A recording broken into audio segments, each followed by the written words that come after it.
नमस्कार दोस्तों, मैं मनोज शर्मा एक बार फिर से स्वागत करता हूं अपने YouTube channel DRX Manoj pharma tutor पर।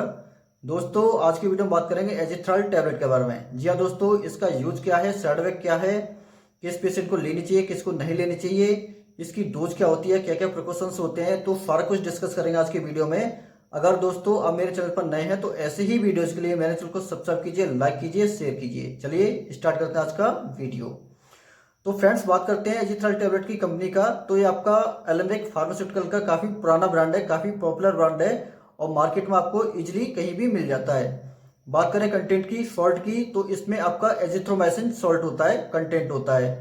अब फ्रेंड्स, बात करते हैं स्ट्रेंथ की। ये आपका 250 mg और 500 mg स्ट्रेंथ में आता है। प्राइस की बात करें तो जो 250 mg का स्ट्रिप आता है 10 टैबलेट का आता है, जिसका प्राइस है आपका 131 रुपीज़। ऐसे ही जो 500 mg का टैबलेट आता है दोस्तों, 5 टैबलेट का आता है, जिसका आपका जो करंट का प्राइस चल रहा है भाई 132 रुपीज़ चल रहा है 5 टैब के स्ट्रिप का। अब फ्रेंड्स, बात करते हैं इसकी कैटेगरी की।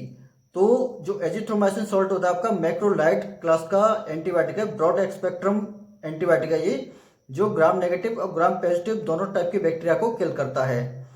अब फ्रेंड्स, बात करते हैं मेनली यूज की, कि जो एजिथ्रोमाइसिन सॉल्ट है कहाँ कहाँ पर यूज होता है। तो सबसे पहले जानते हैं कि एजिथ्रोमाइसिन काम किस तरह से करता है। फ्रेंड्स, जैसे हमारी बॉडी में कोई भी बैक्टीरिया अटैक करता है बॉडी के अंदर, जब वो अंदर जाता है, ग्रो करता है, तो उसको बैक्टीरिया को जीवित रहने के लिए अपने अंदर प्रोटीन डेवलप करनी होती है, प्रोटीन का सिंथेसिस करते हैं।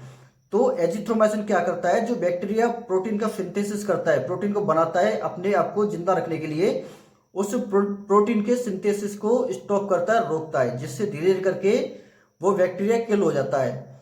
अब बात करती है मेनली यूज की। तो बॉडी में किसी भी तरह का आपका बैक्टीरियल इन्फेक्शन है, आपका लाइक आपका आंखों का इन्फेक्शन हो गया, आपका आपका थ्रोट का हो गया, गले का इन्फेक्शन हो गया, आपका कान का इन्फेक्शन हो गया, आपका नाक का इन्फेक्शन हो गया, रेस्पिरेटरी सिस्टम आपका उसका इन्फेक्शन हो गया, ऐसे आपको निमोनिया हो गया, टाइफाइड हो गया, जो भी बॉडी के अंदर, इनसाइड बॉडी के अंदर किसी भी तरह का सेक्सुअल ट्रांसमिटेड डिजीज है बैक्टीरिया की वजह से, या फिर अंदर हमारी बॉडी में किसी भी तरह का बैक्टीरियल इन्फेक्शन है, तो किसी भी तरह का बैक्टीरियल इन्फेक्शन है उसको ट्रीट करने के लिए, उसको प्रिक्योर करने के लिए, उसको सही करने के लिए एजिथ्रोमाइसिन टैबलेट को प्रेस्क्राइब करते हैं डॉक्टर की काफ़ी पहली पसंद है, काफ़ी अच्छी मेडिसिन आपकी एजिथ्रोमाइसिन। अब फ्रेंड्स, बात करते हैं साइड इफेक्ट की, कि एजिथ्रोमाइसिन टैबलेट लेने से कोई साइड इफेक्ट होता है क्या। जी हाँ दोस्तों, इसको लेने से कई बार स्टमक में पेन हो जाता है, कुछ पेशेंट को नोजिया की प्रॉब्लम देखी गई है, कुछ को जैसे वॉमिटिंग हो जाती है, और कई बार क्या है, कुछ पेशेंट में स्किन सेंसिटिविटी की प्रॉब्लम देखी गई है। तो ये दोस्तों कुछ इसके कॉमन साइड इफेक्ट हैं जो अक्सर देखे गए हैं। अब फ्रेंड्स, बात करते हैं कि किस पेशेंट को एजिथ्रोमाइसिन टैबलेट अवॉइड करनी चाहिए, नहीं लेनी चाहिए। तो सबसे पहले जो एल्कोहल है, एल्कोहल के साथ में एजिथ्रोमाइसिन टैबलेट का बहुत ही रिएक्शन तगड़ा है, तो एल्कोहल के साथ में एजिथ्रोमाइसिन टैबलेट को मत लीजिए, अवॉइड करिए इसको। ऐसे ही जिनको सीवियर किडनी या फिर लीवर की प्रॉब्लम है, उनको भी ये टैबलेट अवॉइड करनी है। अगर लेनी है तो डॉक्टर की सलाह के अनुसार ही लेनी है। प्रेगनेंसी में और ब्रेस्ट फीडिंग में एजिथ्रोमाइसिन टैबलेट सेफ है, फिर भी एज प्रिकॉशन के लिए डॉक्टर की सलाह के अनुसार ही इसको लें। अब फ्रेंड्स, बात करते हैं डोज की, कि एजिथ्रोमाइसिन टैबलेट की डोज क्या होती है, किस हिसाब से इसको लेना चाहिए। तो जो एडल्ट डोज होती है इसकी 500 mg की होती है, दिन में एक बार ओडी। जो 12 साल से ऊपर के हैं उनको डॉक्टर प्रेस्क्राइब करते हैं एडल्ट डोज, जिसको कहते हैं 500 mg वंस अ डे। और जो 5 से आपके 12 साल के बीच के होते हैं उनके लिए होती है आपकी 250 mg वंस अ डे। ऐसे ही जो 5 साल के नीचे होते हैं उनके लिए सिरप आता है 200 mg का और आपका 100 mg का। दोस्तों, जो एजिथ्रोमाइसिन की डोज होती है, कोई भी एंटीबायोटिक डॉक्टर ने प्रेस्क्राइब कराया है, चाहे वो 3 दिन का कराया है, 5 दिन का कराया है, या फिर 7 दिन का कराया है, या फिर 10 दिन का कराया है, तो डॉक्टर के अकॉर्डिंग आपको उसको डोज को पूरा लीजिए। कई बार होता क्या है कि मान लीजिए कि एजिथ्रोमाइसिन डॉक्टर ने 5 दिन की लिखी, हमें क्या है कि हमने 2 दिन खाया, 2 दिन में हमको आराम हो गया और हमने उसका यूज करना स्टॉप कर दिया, हमें थोड़ा रिलीफ मिलते ही। दोस्तों, हमको ऐसा कभी नहीं करना चाहिए, क्योंकि होता क्या है कि जो बैक्टीरिया हमारे अंदर होता है, जो डॉक्टर ने डोज डिफाइन करी है 5 दिन खानी है तो उस खानी है, उसके बाद ही वो बैक्टीरिया किल हो पाता है, खत्म हो पाता है। होता क्या है कि हमने 5 दिन के बजाय 2 दिन खा लिया, हमको थोड़ा सा आराम हो गया और हमने एंटीबायोटिक लेना बंद कर दिया, जो डॉक्टर ने मेडिसिन प्रेस्क्राइब करी उसको बंद कर दिया। तो होता क्या है, जो बैक्टीरिया होता है कुछ टाइम के लिए म्यूट हो जाता है, मतलब बिल्कुल शांत हो जाता है, अपना जो इफेक्ट है बिल्कुल दिखाता नहीं है, क्योंकि वो दवाई उस पर असर कर रही है, जिसलिए जस्ट लाइक वो म्यूट हो जाता है।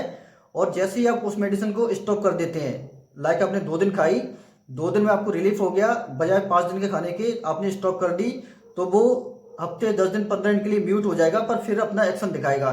और नेक्स्ट टाइम से जब एक्शन दिखाएगा वो अपना, तो जो एंटीबायोटिक हमने करंट में ली है वो एंटीबायोटिक इस पर असर नहीं करेगी, फिर उससे हैवी डोज की एंटीबायोटिक लेनी पड़ेगी, वही उस पर काम करेगी। तो डॉक्टर कभी भी कोई एंटीबायोटिक प्रिस्क्राइब करते हैं तो उसको पूरी डोज में लें। अगर 3 दिन लिखी है डॉक्टर ने 3 दिन खाइए, 5 दिन लिखी है तो 5 दिन खाइए, 7 दिन लिखी है तो 7 दिन खाइए। मैक्सिमम डोज दोस्तों होती है इसकी एजिथ्रोमाइसिन में आपकी 3 दिन होती है, 5 दिन होती है, ज़्यादा से ज़्यादा 7 दिन होती है, एज पर डॉक्टर एडवाइस। अब फ्रेंड्स बात करते हैं ऑल्टरनेट की, कि जो एजिथ्रोमाइसिन टैबलेट के जो एजिथ्राल के मार्केट में ऑल्टरनेट अवेलेबल है वो कौन कौन से हैं जो इजीली आपको मिल जाते हैं। तो सबसे पहले आपका एजी हो गया सिप्ला कंपनी का, एजी वॉक हो गया आपका, वॉकआर्ट्स का हो गया, एजी रेन टैबलेट हो गया आपकी, ऐसे ही आपका एजी फास्ट हो गया आपका। तो ये कुछ इसके कॉमन ऑल्टरनेट हैं जो मार्केट में आपको इजीली कहीं भी मिल जाते हैं। दोस्तों एजिथ्रोमाइसिन एक डॉक्टर प्रिस्क्रिप्शन ड्रग है, जिसको डॉक्टर के अकॉर्डिंग हमको खाना चाहिए, अपने आप इसका सेल्फ मेडिकेशन नहीं करना चाहिए। अक्सर होता क्या है कि हम जरा जरा सी चीज़ों में एंटीबायोटिक खा लेते हैं, जो कि एक अच्छी हैबिट नहीं है। होता क्या है कि जो नॉर्मल चीज़ों में कोशिश ये करिए कि बिना एंटीबायोटिक के काम चलाने की, आपकी बॉडी को सही रखने के लिए। अगर एंटीबायोटिक की आप हैबिट थोड़ी थोड़ी चीज़ों में डाल लेंगे, तो जैसे जैसे उम्र बढ़ेगी आपकी, तो हायर डोज उससे हैवी एंटीबायोटिक काम करेगी। जो नॉर्मल एंटीबायोटिक है वो काम करना बंद कर देंगे आपकी बॉडी में, एज पर आपके मेटाबॉलिज्म उससे आपको बन जाता है। तो कोशिश ये करिए कि बिना एंटीबायोटिक के काम चलाने के, अगर एंटीबायोटिक आपको लेनी है तो डॉक्टर की सलाह के अनुसार ही लीजिए, वही डिफाइन करेंगे आपको नीड है भी कि नहीं है। तो दोस्तों ये था आज का वीडियो, कैसा लगा कमेंट करके जरूर बताइएगा, और ऐसे ही वीडियोज के लिए मेरे चैनल को सब्सक्राइब कीजिए, लाइक कीजिए, शेयर कीजिए। आपका दोस्त मनोज, थैंक यू।